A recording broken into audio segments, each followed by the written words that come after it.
So, the majority of this talk is going to be centered around, of course, the American West. And just to level us all out, the reason we started doing this show is because living here in Texas, we wanted to find out more about what was happening in the West, specifically in art today. As a contemporary art gallery, we wanted to see who was living and working right now in the American West within that subject matter, and also how this sort of ethos or mythology behind the cowboy or cowgirl was evolving and growing today. And so, using two very different mediums, we have Drew as a fantastic painter and of course Beau as a fantastic photographer. You're able to get a glimpse into what the West looks like and feels like today. So to start, Drew, I want to ask you, tell us just an overview of this new collection that you brought here today. What kind of stories are you trying to share within your paintings? Nothing. Perfect. No. Oh, can everybody hear me? Yes. Okay, cool. For me, it's kind of a deep dive into just the surrounding area that I grew up in, called the Llano Estacado or Staked Plains. And it's, I think it took moving back to that area, being gone for a while, pursuing an art career, whatever, to really like appreciate it and see it with new eyes and realize that there is an actual like deep-rooted Americana history that I felt like I really wanted to explore. Kind of took it for granted my whole life. You know, it's small town syndrome where it's like, I gotta get out of here. And then looking at it with new eyes, it's like, wow, this is a pretty interesting, history-rich, cool place. Well, and so being from Clovis, New Mexico, small little town, you then traveled around the world, spent some time in LA. I mean, you've done murals and paintings, massive scale across the world. What's it like being back on a ranch, making your paintings with your horses? What does it feel like? Is it kind of a full circle moment for you? It really is. It's homecoming. You know, I never, even growing up in that area, I never felt like any one place was home. So it's like, even being there, it's like, this isn't home. Like, I kind of felt like I was just kind of like passing through, and then lived in Dallas-Fort Worth area for a few years, same, passing through. Then I'd go back home for a little bit, just passing through LA for 9-10 years. And that was definitely just passing through. Those means to an end. But then coming back home, being around like very grounded people, family, very blue collar, very removed from any sort of art industry, it really gives you appreciation for just the simplistic beauty of those places. And then, it definitely just made me see things differently, and want to kind of hit a Southwest or Western painting style from a different angle. Did that make sense? I kind of like weaved around there. I'm with you. Okay, cool. Well, same question. Yeah. Obviously, you're new to the collection, so I want to first say thank you for trusting us and for being here in Austin today. Your photographs are everything from dreamy to monumental to epic to reverent and humble. You have kind of a similar trajectory throughout your career, working in fashion and traveling the world, even being within the art world itself, and now tell us a little bit more about your lifestyle and how that translates to the images that we see here today. Yeah, so Drew and I kind of have a similar story. I didn't want to bring it up, but I was hoping you did. But he obviously he grew up on a ranch. I didn't grow up knowing anything about cowboys. I grew up in a small town of Joshua Tree or Yucca Valley, California, for those of you who know it. And was an artist like Drew growing up, and we both got arrested for graffiti when we were young. Look at us now. And it kind of became a point to where, like most of us, we've seen cowboys on television and in movies, but there's a lot of people that I talk to that think cowboys no longer exist. They think they've been gone for 100 years. And it became this point to where I got invited to come out to a ranch, and this is 7-8 years ago, and I got to see cowboys firsthand. And I kind of fell in love with the traditions of just that more simple-minded mentality of caring for your neighbors, caring for animals, the livestock, the land. And I knew that I wanted to pivot from my career in fashion photography and go and document something that felt like it was more meaningful, and it was actually like doing a service for others and doing something good. So for the past almost decade now, I've been photographing cowboys across the largest ranches, and even though the medium of my work is photography, more of the work that I've been building is an ongoing archive of a generation that is dying that not many people get to see outside of television and movies. And so it's kind of been more of a way for me to give back to the people that feed our nation, to document their lives and the importance of what they do throughout the American Southwest. You mentioned documenting. Your work has been extremely influential to some of the references that we see in modern day culture, like television and film. Would you mind sharing a little bit about that? Yeah, because I think I have been working quietly, kind of in the background, going out to these ranches and then photographing them and building this archive. You know, I've been commissioned by Yellowstone and shows that Taylor Sheridan has worked on to have my work featured there. That's then gone into museums, and I have an exhibition coming up next year at the largest Western museum in Atlanta. And so it's been kind of neat to see me kind of keep my head down, learning how to ride a horse, learning how to rope cattle and work alongside these cowboys, to then being able to meet people like yourselves and share these stories outside of what you're seeing on the walls and kind of just give more light to what that looks like. And I want to underscore what you just said too, because not only are these people, the cowboys and cowgirls, feeding our nation, they're taking care of the livestock, the land, you're documenting it through such a beautiful artistic vision using film, sometimes taking only 2 to 3 shots at a time. But then, as you mentioned, you know, our part as collectors and patrons is to preserve this history by acquiring it or sharing the stories of what you see on these walls. So the conversation that we're having right here, right now, is doing the work that you both intend to do, and you're an active part of it. Because just for a show of hands, how many people have ever been to a ranch before? Oh, that's great. Texas, baby. Yeah. That's why we're doing this, because y'all know some of these stories and even are getting to meet some of the new histories and new traditions that are going on. We've got to tell more people about it, and we've got to make sure that we're preserving this kind of culture and history. Drew, in some of your pieces, especially actually the one that just sold, there's a lot of intimate stories for you, or even connected to the land that you live on. Would you mind sharing some of those narratives that inspired you? Yeah, so the one that just walked out the door was of my grandma's grandfather, so that'd be my great-great-grandfather. Mm-hmm. And we think that, so the original, that sketch was based off of like a small crumbled up black and white photo that is like, I mean, you can barely see. And a lot of the stuff that I've been doing is trying to like dive into that and recreate those images and kind of bring them back to life by like adding in that, you know, Eastern New Mexico, West Texas sunset, colorize it, and try not to lose the actual feel that went along with it, and kind of like bring it back to life, refine it, and kind of, so that, I think the original photo that the reference was from was We Want to Think Around the XIT Ranch. So that's, I mean, that was a big one back in the day. Shout out to XIT. I've been out there. You been out there? Oh yeah. Man, I fangirl out. That's really cool.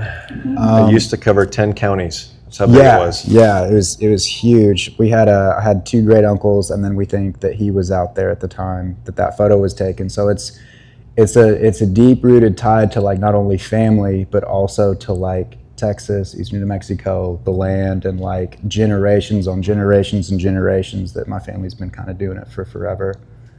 I have 2 main characters to ask you about. Yeah. I want to ask you about Weezer and Bones. Weezer? Mm-hmm. This guy, we've been through a lot together. He's not like some like big, I think my dad said that we got him from the Belen sale around Albuquerque, New Mexico, around when I was probably like 17, 18. I'm 40 now. He's still out at my place. And I think this will give you reference for horse market now. He was $625. Yeah, we now talked about last night. Now they're like 10,000. Now he'd be like, for the age we got him, like 10,000, maybe 12,000, just grade, just good thoroughbred horse. Wow. And so we've done everything off of him. I think we got him and we had never ridden him before, and we just took him straight up to the mountains, saddled him, and he was great, and he's been my guy ever since. For a long time at the ranch before I got my other ponies that are out there now, it was just me and him, and I would wake up and he'd be looking in the window like, what are we doing today? So, but yeah, so I got real sentimental and attached to this guy. And so this is kind of like forever young. He's getting really old now and is kind of arthritic and whatever. But the crazy thing is he's like the incredible unaging horse. He still looks great. It's like, I don't know how old he is now, but yeah, so that's my guy. And there's a lot of, what would you call that?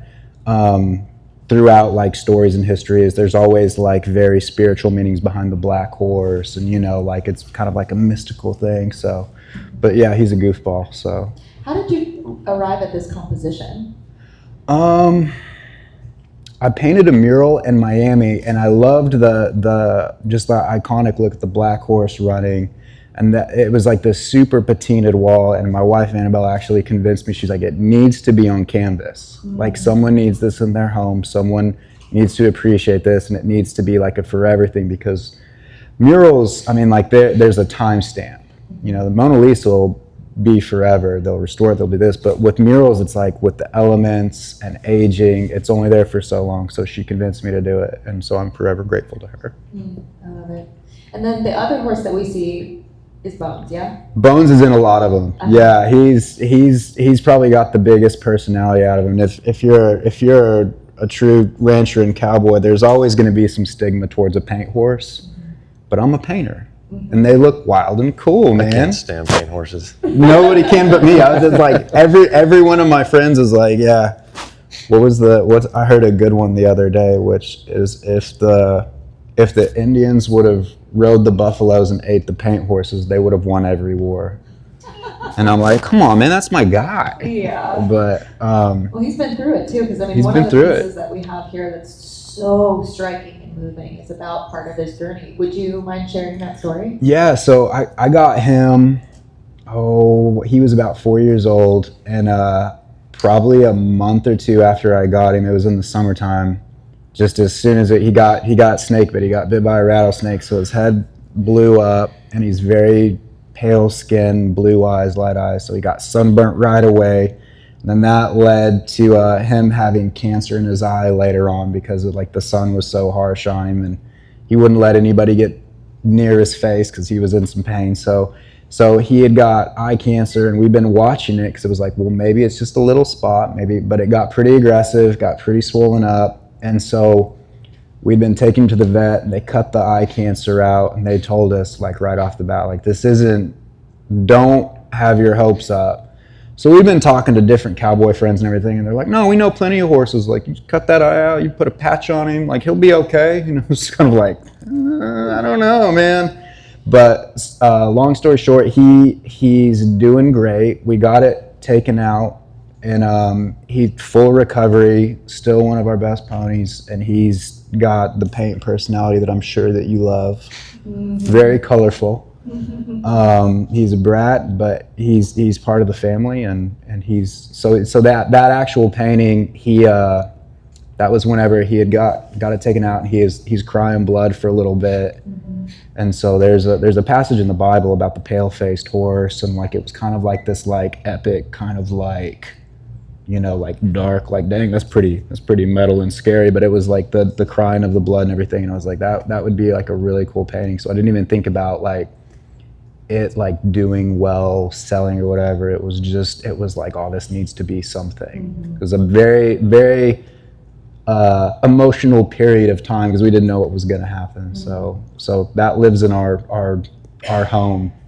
But yeah, so it's an important part of the collection, I feel like. But thank you for sharing that, because it's just real life stories. Yeah. It's autobiographical in his time period, and that's Annabelle's one of her favorites. That's her baby. So well, and that's what makes this so real, right? I mean, the reason we're doing Beyond the West is not to show just the beautiful side or the side that you can find on Instagram or in the movies. This is about real life. And Beau, your pieces are as real as they come, especially from your Western collection. The piece right behind me with the hats, that really moved me when I started looking at your work, and I realized, and I'll let you share the story, but will you tell us, how you landed at this composition? It's not just a great looking photo, there's a lot more behind it.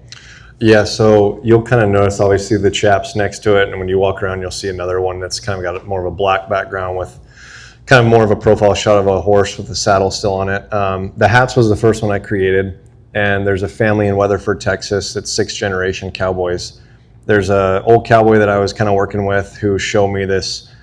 He calls it the museum room, but it's essentially like a wooden house outside of his main home that is floor to ceiling of old photos that date back to almost like 1700s of his family. And there's old saddles and old hats everywhere covered in spider webs. And I happen to have like a white kind of backdrop sitting in my truck. And I knew that I wanted to photograph something for him and his family. And so the very top hat is the oldest. So that would be the 6th or 1st generation. And then it kind of goes down with each generation. And so that's how I laid out the hats. And it just had more of a story of honoring kind of family and just the heritage of where all these cowboys came from. So for those of us who, don't live the same lifestyle of traveling and working and trusting these families, or vice versa, what do the details in all of these photos mean? So, the chaps or the saddle, what do you see in those and what kind of stories do they reveal to you? I think, what I was going with the 3 artworks there is kind of just showcasing the tools of the trade and showcasing that, a lot of like the saddles covered in dust and mud from us working for a week straight. The chaps are, basically they're like sun blistered and the leather's cracking. There's blood stains all over them if it wasn't in black and white. And it's just kind of showcasing the hard work and dedication that goes into preserving the land and the livestock that roam it. And so it's kind of more of capturing a piece of history and showcasing the tools, because every cowboy will tell you that they love these images, but when cowboys see photos of tack, like a cowboy's bits, their spurs, everything is so customized that you might see cowboys living in a really small home and they might have a ranch pickup, but they'll spend all their money on their tack. Their saddles, their bits, their hats, their boots, everything is custom made. And so those little elements are very important to not only cowboys, but the lifestyle itself.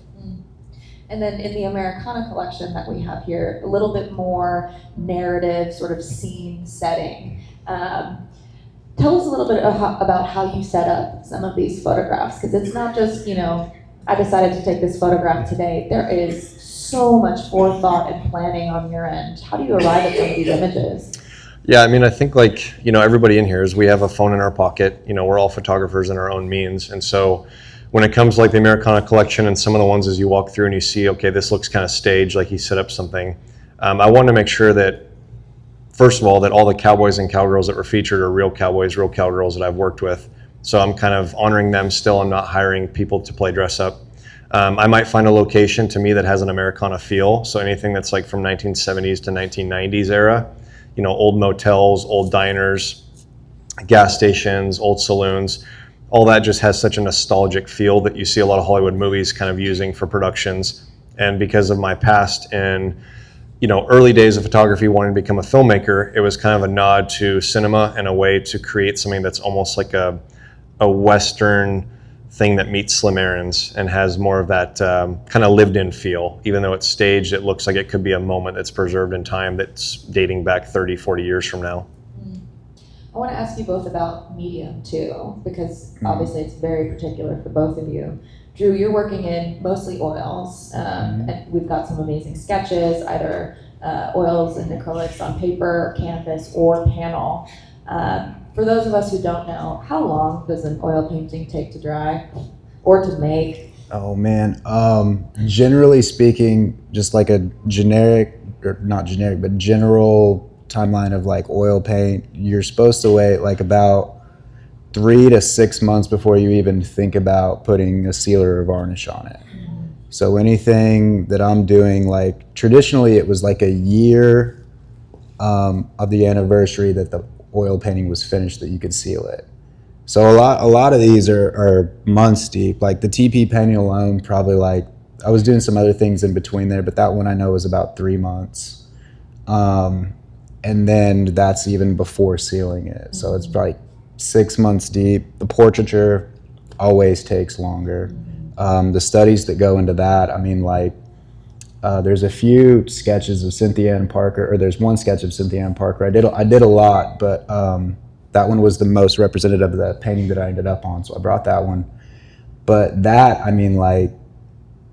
every sketch, study, whatever, 3-4 hours, going into that, and then the painting alone, like basing it off of that, like months and months. So let alone the research that you're doing, the time to think about it. Yeah, the research is an intense part too.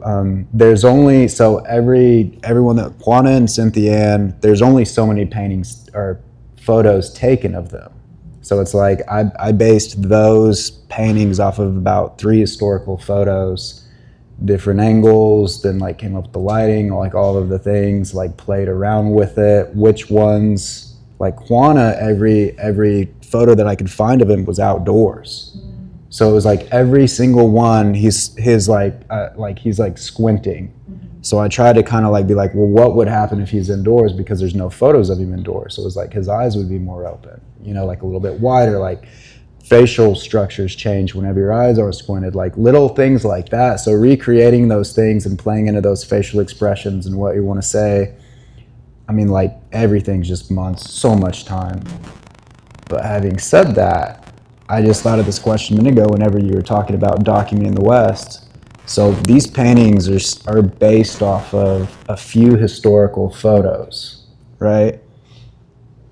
What are you gonna do, or like, what do you think, Beau, like 100 years from now, 150 years, whenever people are looking back at this time period in the West, some painters like, you know what, I wanna pay homage to the Old West. How would you feel if like somebody was like recreating like those historical documentations to turn them into like paintings or murals? I'm kind of smiling because it's an honor. It's kind of romantic feeling, right? It's kind of what you work for. And I mean, it's like, the museum show I have next year, I'm creating a platinum palladium that lasts 1,500 years. It's essentially where the ink is printed into the fibers of the paper. And That's it's just cool. It's wild to think that was the first method of printing photography back in the 1800s. And to think that it lasts that long and it's going to live well past my kin is pretty amazing. I love that. That's incredible. One last question for you, Drew, before we move on to Beau's photographic process. You work in a perfect environment for paints to dry for over a year. No debris, no dust, nothing, right? We're dealing with, right now we're dealing with the wasp infestation. Thousands are on the floor. So I don't know if you've ever been springtime, eastern New Mexico, West Texas. Every time I open my door, there's a thin layer of dust that blows in. The other day, I opened my door for a few minutes just to move a painting out. A tumbleweed blew in. It's like something out of a Bugs Bunny cartoon. It's that alone is one of the most challenging things, just to get the atmosphere in the studio right. I mean, like down to, for a while, my wife Annabelle had this great idea. We were using mosquito netting. So we had a big drape whenever I would go to like varnish or seal paintings. I'd come back in and the oil paint takes so long to dry that like a wasp would be stuck in a part, moth would be stuck in another part, grasshoppers the size of my hand stuck in another part. It's been a fun journey. It's been a fun journey. And then, you leave the studio door open for too long, you get rattlesnakes, you get fun stuff out there. So it's a challenge in itself. Just, it feels more like mural painting where you're battling the elements constantly. Well, so. I mean, for those of us who aren't artists, we look at a finished image, whether it's a photograph or a painting, and we're like, this is amazing, it's perfect. And for y'all, you understand, the sweat and the brain power and all of this that had to go into it, and the elements that you're battling to make something like this. It's such a long journey that we're super appreciative of. I'm starting to think though that like I might just start leaving, like whenever a horse fly or something lands in the varnish, I might just start leaving it, be like, it's part of it. Because I have sanded down more paintings and taken them down to paint and refinished them and touched up paint than I can count. It's like I spend more time on that almost than I do like the actual painting. Yeah. So. But what about you? Tell us about your process, because you're not using just your iPhone out here. No, so I think it's I've always been inspired by old film, and so a lot of these images are captured on medium or large format film. And so the reality is, taking a photo is pretty quick. I will be honest, there's not much artistic element to pointing a camera at a certain subject and clicking a button. It's more of I create these images months prior or years prior in my head, and then it's logistically putting the pieces together to where when I get to that setup, it's maybe a matter of 5 minutes or a couple hours of setting up. But when you're actually behind the camera, it's very quick. But it's that legwork up front that takes quite a while. There's a couple in here that took me years of traveling back out to and having to recapture because it just wasn't good enough in my mind. There's one as you walk through that almost looks abstract, kind of like a painting where it kind of has everything's out of focus. Most of you have heard of double exposures, where you take one image and you keep it on the same film frame or digitally and you put another image on top. That's 16 exposures on top of one another that broke the camera. There's another one that's in the very back that's a pretty big one of a cowboy on his horse kind of overlooking Monument Valley. That took, I don't know, probably 4 or 5 years. I had the idea, but I had to get permits by the Navajo Nation to come out there and trail their horses. I had to get a Coggins test, which is essentially a blood test for the horses, to make sure that we're not bringing sick horses onto the reservation. We had to have a certain weight limit in the horse trailer. It was all this crazy stuff that just kept adding up. But it was kind of a nod to, back in the old days with, Tom Ford and all those areas where they're creating all those film sets out there in the middle of the Monument Valley. And I wanted to always bring cowboys, and I've never seen anybody capture photos of cowboys in Monument Valley. So it's kind of a nod to the Native Americans that live out there and the Navajo people, and then also what it might have looked like with cowboys that were crossing that terrain in the 1800s, just more in a modern spin. So there's literally a lot of kind of mental games and planning that goes ahead. I'm very dedicated to this. We joke about it now, but I've been attacked by a bear. I've been bucked off many horses. I've probably died multiple times capturing this lifestyle over the past decade. I don't really know anybody else that's as dedicated as I am in getting this access to this lifestyle as an outsider as I am. It's really moving. And the fact that we're privileged enough to be able to see the benefits of your hard work is really remarkable. So for both of you, Drew, I'll ask you first. One piece of advice that you have for a new artist coming onto the scene, something that helped your practice, helped your mindset, what kind of legacy would you like to leave for the next generation? It's a really good question. Perfect. Man, I see it just like with technology and like the way things are moving so fast and everything, just as cliche as it sounds, just being true to yourself and true to the craft. Like that's a pretty big one. There's so much that I could say. I'm so hesitant on actually giving advice because we were talking about this earlier, like every single artist process is so different and there's not a set formula. So what works for me isn't going to work for Beau, and what works for Beau isn't going to work for me, and what works for like my friends and somebody like the bigger artists and street art like Shepherd Ferry, like I can't take that and apply it. I can look at that drive and work ethic and get inspired by that and kind of apply it to my own formula. But that little strange space where like no one else fits is actually your space, and just go with that. I don't know if that's... Yeah. That's perfect. It's good. What do you think, Beau? Mine's more brutal. Lay it on us. Mine's more work, and work. I think like Drew and I had the conversation where, like, if there's any artists here, you're always seeking for a mentor. You're seeking for somebody that can give you a leg up, that can share their ideas. And I was after that for a while. There's still a part of me that chases after that. And I was always let down by it because it would be like, I like this style, I like this artist, how did they get in the industry, how did they start selling their work? And it came to a point where I had to stop paying attention to others and I had to start just creating and focusing on my lane. And so there's a part with social media and everything else that you get into the whole world of comparison, and I'm as guilty as most with that. And I think I like to be inspired by other artists, but I don't memorize names. I don't really care to pay too much attention to what others are doing. I try and just stay with what brings joy to me, what makes me happy, and if people enjoy it and they want to buy it from their home and preserve it, then it means a lot. But it's kind of just staying focused in your craft and have the best intentions of why you do it. For me, if I'm photographing cowboys, it's because I'm trying to value their lifestyle and hopefully preserve what they've been doing for hundreds of years that is slowly kind of dying.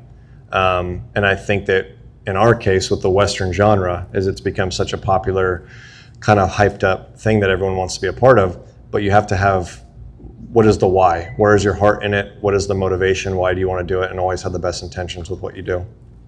Really well said, both of you. That's like it reminds me of a Chuck Close quote. Have you ever heard that? Yeah. Inspiration is for amateurs. The rest of us just show up to the studio and do work. Like, I loved that. It's like, but also that's Chuck Close saying it, so it's like, shut up, dude. Yeah, You're that's so true. good. That's so funny. I mean, the last thing I'll say is having both of you here is super surreal because, I mean, I told you it's the first time I met you, Drew, but same for you, Beau. It's sometimes I have to pinch myself that both of y'all are here and that you're excited to be in a show like this here in Austin, Texas with us. You know, we've been in Austin. This is our only gallery where we love our people. We know our people by name. So the fact that people of your talent, your drive, your will are here with us and, you know, all of us here today, it means the world. So thank you for being here thank and you. trusting us with your work. Means For the those world of to you me. Here, thanks, Drew. For those of you here also, like I said, you know, about halfway through, if you have the means to patronize this work, it couldn't go to two better people. You're supporting living and working artists who are also preserving this incredible history, who are telling their stories super authentically. You heard it from both of them today. So if there's a piece that you love, please ask me or any of the consultants about it. And if it's not for you today, tell someone about what you learned here today. Tell someone about this show or about these names, about these histories that you're learning about because it matters. So thank you both for being here. Thank you all for attending. I hope you enjoy the rest of the exhibition and we'll see you next time. Thank y'all. Thank you, guys.